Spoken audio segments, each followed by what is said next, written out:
Maraming nagtataka, bakit nga ba consistent itong si Trillanes para siraan ang mga Duterte, lalo si VP Sara? Bakit takot na takot siya maging presidente si VP Sara, kahit yung mga kaalyado ng mga Duterte, lalo na sila Senator Bongo, sila Bato de la Rosa at iba pa.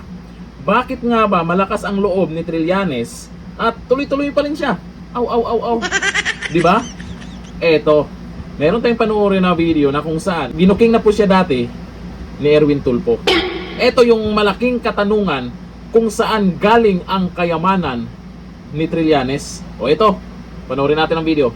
Karamihan, meron po akong hawak-hawak ng mga dokumentos na ibinigay po sa akin, alright, ng isa pong informante, a very reliable source. Ito po ang mga bank accounts ni Senador Antonio Trillanes, ayon po dito sa isang investigative team na naghalungkat ng mga offshore accounts ni Senador Antonio Trillanes. Lumalabas ba yan, mahigit sa 10 yung kanyang bank accounts, alright? Meron po siyang bank account sa Singapore, diyan po sa Hong Kong Shanghai Bank. Meron po siya sa DBS Bank sa Singapore. Meron din po siya sa Nova Scotia. O ito, Nova Scotia po, ito po ay sa Canada, alright? Meron siyang bank account sa New Zealand. Ito po yung ANC Bank. Meron po siyang Hong Kong Shanghai Bank din sa New Zealand. Bayan, alright? Pagdating naman po sa Singapore, sa Switzerland, meron po siya sa Zurich, Switzerland, UBS Bank of Switzerland, Habib AG Bank, Deutsche Bank SA sa Geneva, at saka CIM Bank sa Geneva pa rin po, Switzerland. And of course, sa UBS Bank ng Switzerland, bayan. Yan po yung kanyang mga bank accounts. And meron pa rin po siya sa AG Bank naman po sa Zurich, Switzerland pa rin.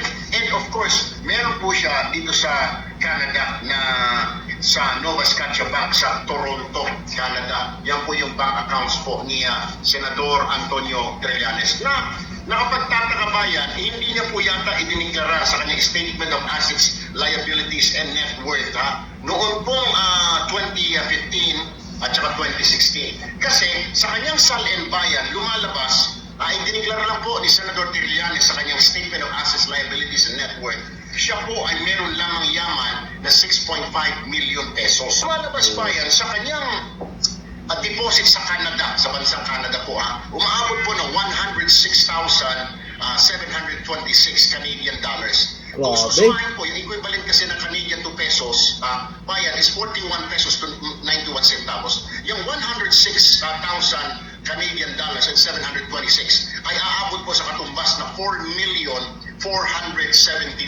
pesos. Alright. Meron din po siyang bank account sa New Zealand. Kung susumahin po lahat ng accounts sa New Zealand, ito po ay pumapatak sa 220,897 New Zealand dollars. Ano po? Kung papalitan po sa pesos, ito po ay may katumbas na 8,144,472. Dahil ang exchange rate po ng New Zealand dollars to pesos ay 36.87. Alright. Yung kanyang, ang pinakamalaki po niyang, sumunod po sa Singapore.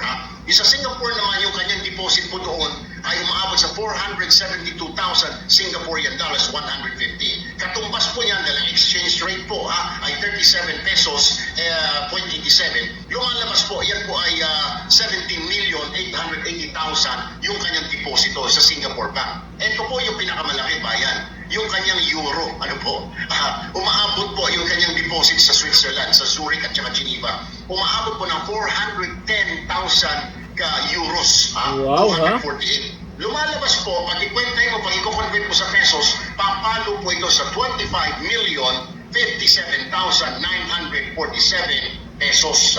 Ang kabuuang halaga ng pera ngayon ni Senador Antonio Trillanes ay umaabot lang naman po sa pesos, mahigit sa 55 million pesos. Yamaners naman pala itong si Trillanes. Marami naman palang bank account sa ibang bansa. Pero ngayon, hanggang ngayon, tuloy pa rin ang aw-aw niya. At eto naman, buti naman ay dati na pong nabuking yan ni Erwin Tulfo. Tanong ko lang, ngayon, ito bang mga Tulfo, wala din bang mga bank accounts sa ibang bansa?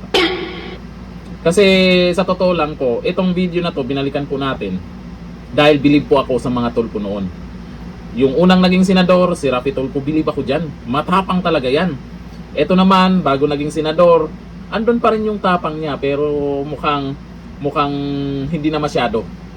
Nung naging senador na ang dalawang tulpo na to, ano sa tingin nyo? Andun pa rin ba yung tapang nila? Andun pa rin ba yung sinasabing kakampi nila yung taong bayan? Para sa akin, walang pagkakaiba ito sa ginagawa ngayon ni Trillanes. Si Trillanes, patuloy na nag-iingay. Itong mga tulpo, biglang tumahimik. Di ba? Hindi naman ganyan katahimik dati itong mga tulpo na to. Ngayon dapat sila mag-ingay. Ito namang si Trillanes, ngayon dapat siya manahimik kasi wala nang naniniwala sa kanya. Etong mga tulpo, ngayon dapat sila mag-ingay kasi ngayon, ang pinag-uusapan tungkol po dyan sa korupsyon, ang laking pera na pinag-uusapan dyan, lalo na doon sa issue dati sa PCSO, anong balita nun, no? Di ba? Walang pinagkaiba itong dalawa. Ewan ko lang ako may naniniwala pa rin sa mga tulpo hanggang ngayon. Sa tingin ko, mula nung naging senador itong dalawang tulpo na to, ay mukhang humina na yung trust rating nila. Noon, talagang ito yung pwedeng pantapat sa mga Duterte. Ito yung tulpo, ito yung pwedeng pantapat talaga sa mga Duterte.